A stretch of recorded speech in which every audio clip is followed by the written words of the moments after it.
Engrossed committee substitute for House Bill 4001 relating to candidates or candidate committees for legislative office, disclosing contributions. Third reading of the bill. Questions on passage bill. Senator from Morgan.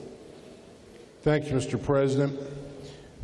The House Bill 4001, as amended by the Judiciary Committee in this Senate yesterday on second reading, provides for additional disclosure and transparency in the arena of campaigns and electoral politics. After this passes, becomes law, it will require that in addition to all the regular campaign finance reports that are required under current law, any candidate for governor, any current governor, any current senator, any member of the House of Delegates who's declared candidacy for public office or public election has a fundraising event as defined in Section 1A while the legislature is in regular session, has to disclose the event and receipt of contributions, including the source and amounts in accordance with the following schedule. And it divides it into two temporal segments. The first segment is the first half of the legislative session, first 30 days, and that disclosure would have to be made within 10 days after that. The second segment is the second half of the session, and the disclosure would have to be made within 10 calendar days after that. The disclosure goes to the Secretary of State, and it would also apply to any current governor, state senator, or member of the House of Delegates who have fundraisers in order to retire or pay off a campaign account from a previous election. So if a member of either legislative chamber has, or governor, has a debt remaining from a previous campaign, a fundraiser held during the legislative session to raise money to retire that debt would be subject to this as well. The bill requires the Secretary of State to post that information on a website within 1 business day of receiving the information. And nothing in this bill, if it passes, preempts or absolves a candidate from any other report that's already required. This is all accomplished with an amendment to one section of the code, Mr. President, the creation of a new section of the code. It's Section 15 in Chapter 3, Article 8. And so I want to make just one comment about this, as I think it's an important measure, and it may be missed. It may be missed by members of the media if we don't draw their attention to it. But I'm proud of the House of Delegates for sending us this, and I hope I'll be proud of us for passing it. Because what it's saying is that if you are an elected official of the legislature, you have a higher duty for more rapid disclosure. Opponents, challengers, are not subject to this law. So I don't know of any other situation where we have a law in West Virginia, a campaign finance law, that says those who are incumbents are subjecting themselves to a higher level of scrutiny and enhanced duty of disclosure than their opponents who are non-members are.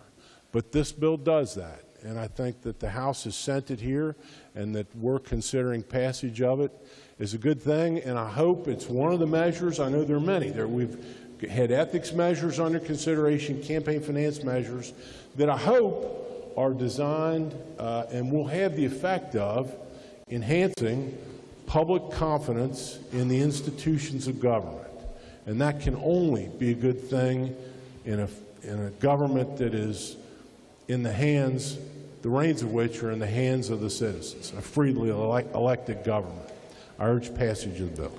Is there discussion? Senator from Marshall. Thank you, Mr. President. Just a couple of questions. I note and I see that this apparently... Will the Senator from Morgan yield? Senator from Marshall. Thank you, Mr. President. This relates only to the offices of Governor, State, Senate, and House delegates. Is that correct?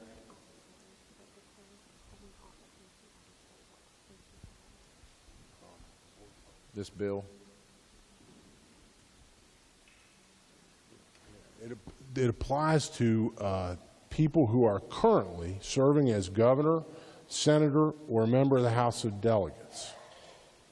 Now, it would be applicable to all those people as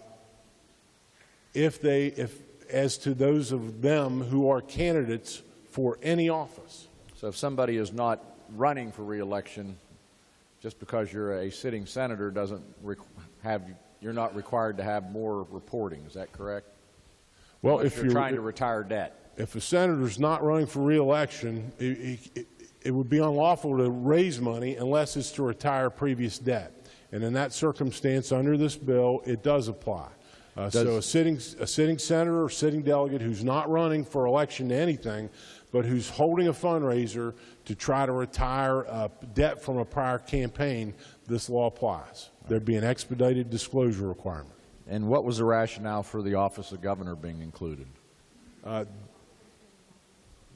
governor is involved in all aspects of the legislative process, and it seemed like a good idea to have a governor. If a governor is going to conduct fundraising, just as a senator or a delegate during the legislative session, that it would be a good idea to have the public be aware of it, have early disclosure of, what happened, who's attending, who's giving money to the governor if he is a candidate.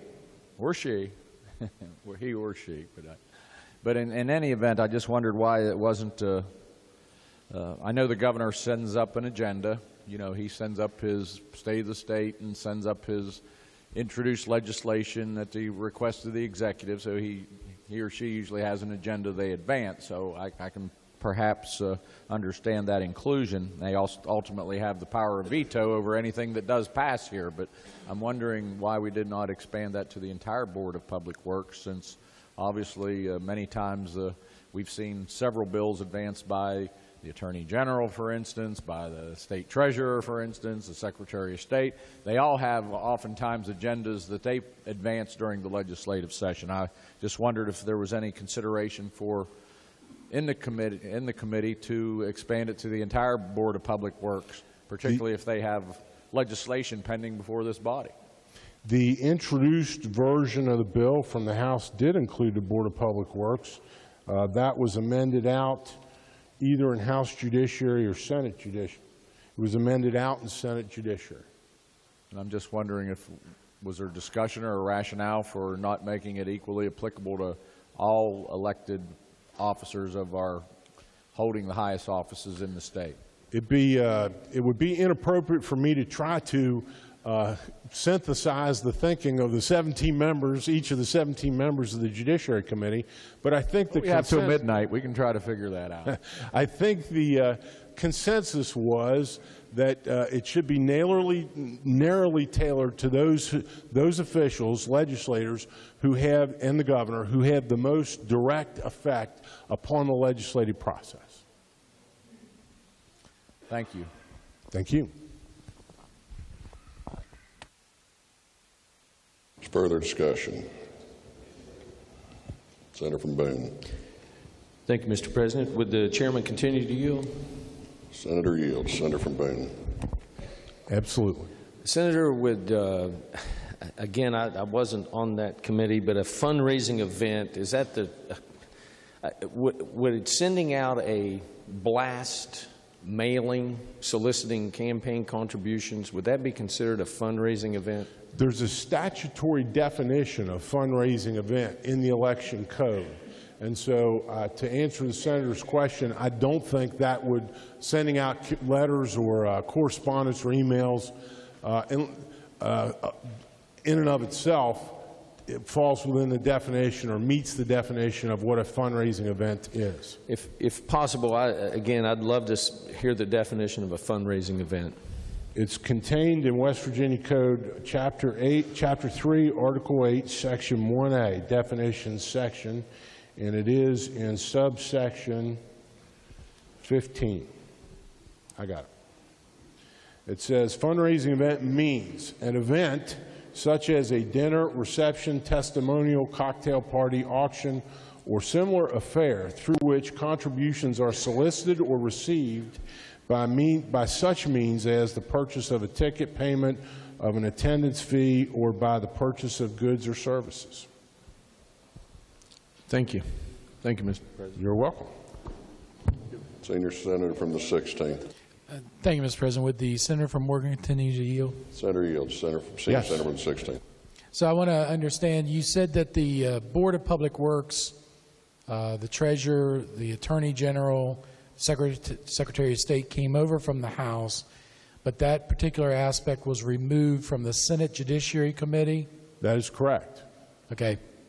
And the question on that is, I know there's some examples of legislators that are running for those positions, various, both sides of the party, I think, if you look down through there. In essence, what this sets up is that those individuals, because they're legislators running for a Board of Public Work position, have to disclose if they have a fundraiser during the legislative session. But those who are already in the position of a public work, they don't have to if they have a fundraiser during the legislative session.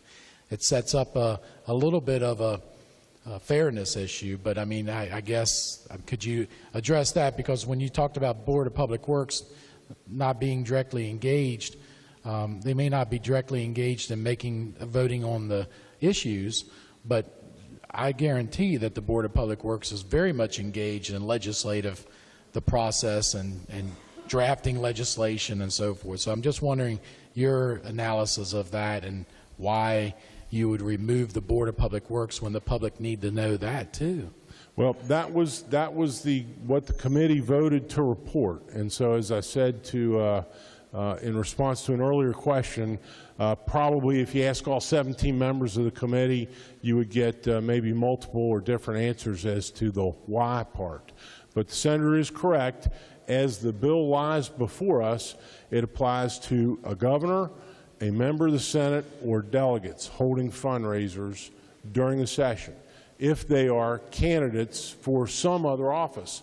And it could be an office in the Board of Public Works. The rules would apply. The new additional disclosure would apply to that senator or delegate. If we had a senator who's running for sheriff or county clerk, the disclosure rules would apply, the expedited and additional disclosure rules would apply. Unfortunately, I wish we had broadened it and kept the Board of Public Works in it. I mean, if this is really truly transparency, I would think the people would want to know that information just like they would this. And I'm just kind of very disappointed that the Senate Judiciary Committee took out some of those aspects. I would think that it should have left them in there and maybe even added some more, because anybody down here in Charleston are involved in this policy making. I think the people have the right to know if people are doing fundraisers during session. I would observe that any member of this body, including my good friend from Berkeley County, yesterday when this bill was on second reading, would have had an opportunity to amend that back in, or at least have the Senate have an opportunity to consider it. Well, you're exactly right, but I mean, as far as policy concerned, if we're going to be consistent, it's a shame that the Judiciary Committee had stripped that out. Thank you, Mr. Chairman. So further discussion. Recognize the, you want to close? Just briefly, Mr. President, this is additional disclosure and transparency by members of the legislature, not their opponents, not their challengers, members of the Senate, members of the House, sitting governors. It makes it one-sided. It is one-sided, but it fulfills, in part, what we have a higher duty to do. And I think the public is craving this kind of enactment, a willingness to disclose more, to disclose it faster, and to make what's going on in Charleston more apparent and available for anybody to see among those of us who are here who are running for office. I urge passage of this bill. Question for the Senate. Shall the bill pass? All those in favor vote yea. Those opposed vote nay. The clerk prepare the machine.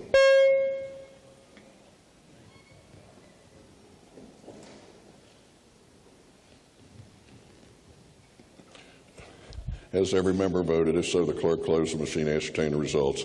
On this question, 33 yeas, 1 nay, 0 absent, not voting. More than a majority of those present and voting having voted in the affirmative, I declare the bill passed. Clerk has title amendment. Committee on the Judiciary move to amend the title of the bill.